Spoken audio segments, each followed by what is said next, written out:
Kamaglaya State Commission for Women lengbaga chairperson ikong Yamon Siem hakashitrik unaitung arazar arpun rio. Kalapenrem Megamalaya Cricket Association MCA hadin baglalap igijing bamshim kya bagijing slam hadu san benai banshim gisinjam haro gijing ujor balapen poi nadu uno opera jang kasnam balalek. Kani gijing singap kadai halor gijing syalek lam akor jang gijing Ngut ki kena Ialehkai ki badi ki Thei ki bahapo arpulai snam garta nakakenhon jang ki khatsan Ngut. Kibal keno persya yu head coach baru assistant manager rengkat gejing teblang jeng sangut kinong teri barang ba ke MCA kibagen tup yu president berim secretary treasurer baru operations manager. Halor kani ke commission kelalap bekilapen ken ya ke an posh act bakal ajeng mut ban wengkam shipor bat wengkam mardor ki he kibaden keti bagen tup yu head coach baru assistant manager. Da ke bagen taj iki daw bak MCA ke ai ba ke jing slam gede namar ka election bagi kami yang syari.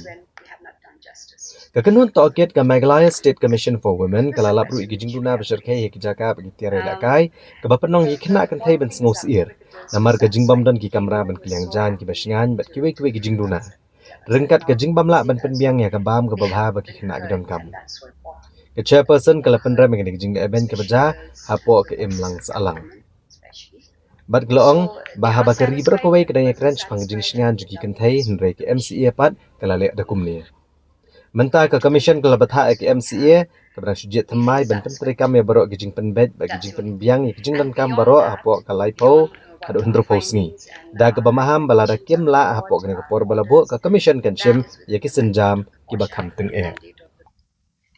On the 4th of May this year 2026 we had our complaints the under 23 women's cricket team, a number of them came to give a complaint to the commission, that is on the 4th of May, regarding they named 2 and 4, like 4 people, 4 officials, and 2 main respondents who we believe to be, and we've proven also right now, that they had violated the Posh Act. So then we met with the girls subsequently, a couple of times, because we wanted to clarify, to get their stories and their narratives.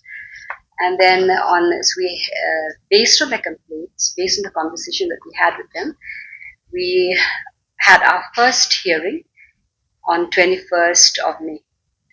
So then we called first 2 respondents, the head coach and the assistant manager of the women's cricket team. And we feel that we have given them a very fair hearing. We heard their side of the story. We called them individually. We talked to both the head coach and the manager separately. We listened to them. And then we called again separately, because depending on the complaint and who the respondents were, we called both the girls and the respondent separately, based on the 2 complaints. And they confronted each other in that way. The girls said what they had to say, and also the respondents said what they had to say. So we were satisfied that it was true that they both had violated the Posh Act.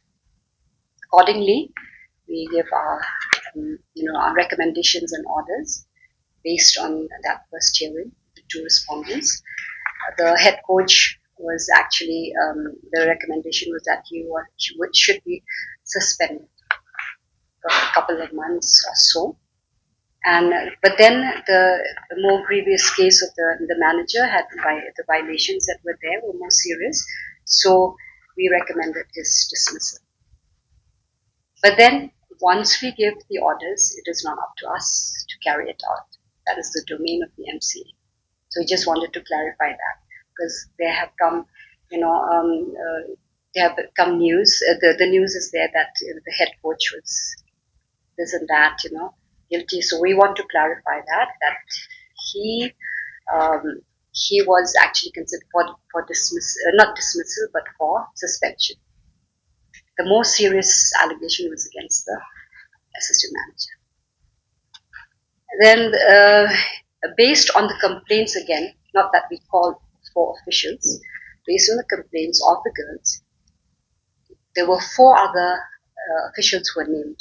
in the complaints, and that is the president, the secretary, the treasurer, and the operations manager, right? Operations manager. So based on that, we had our second hearing. That is on the 26th of May. We called them to, for their clarification, whatever they wanted to say regarding the non-compliance, because they received the mail, and I think our legal will further elaborate on that. They received the mail in December 2nd and 3rd, but they did not act on it, and it was almost 5 months that they came to the commission. So you can see there was a huge lapse of time and date. So the reason and the explanation that they gave was that there was an election during that time, as you all very well know. And during that election, they were busy with that, and I think there was a court case going on, so the explanations were there. Our concern is not about that. That is an internal matter. We are concerned, and the question that arises here is that, one day we can understand, 1 day, 2 days, even a week, 5 months is not, it's not acceptable. It's too long a gap. A lot of things can happen. A lot of more violations can take place, and maybe somebody might be harmed. So this is a question that should be posed to everyone, and that's why it is like we consider a very great lapse, because it puts the girls in danger, and they were in fear. They shared with us that yes, they were in fear, but we congratulate them and we appreciate them for their courage and the fact that they huddled together for support. They committed the offense of sexual offense, but it's not that. This is more of a constitutional, institutional lack of responsibility, a moral responsibility, in fact. That should be taken into account. So this is something, that is why we hope that, that justice also, that more people would be aware about this. Because questions have been raised why he was called, why this was called, he was called, or that, or another person was called. It's only based on that. It's a moral lapse, And then regarding the operations manager, he did read the email and he did his duty. He's an employee. He did his duty. He informed the secretary. He informed the treasurer. That was the limit of what he can do. He had no decision-making power. And we believe, having had this conversation with him, that he was a very committed kind of person. But again, that moral question is being raised over here. One should be more mindful about these things.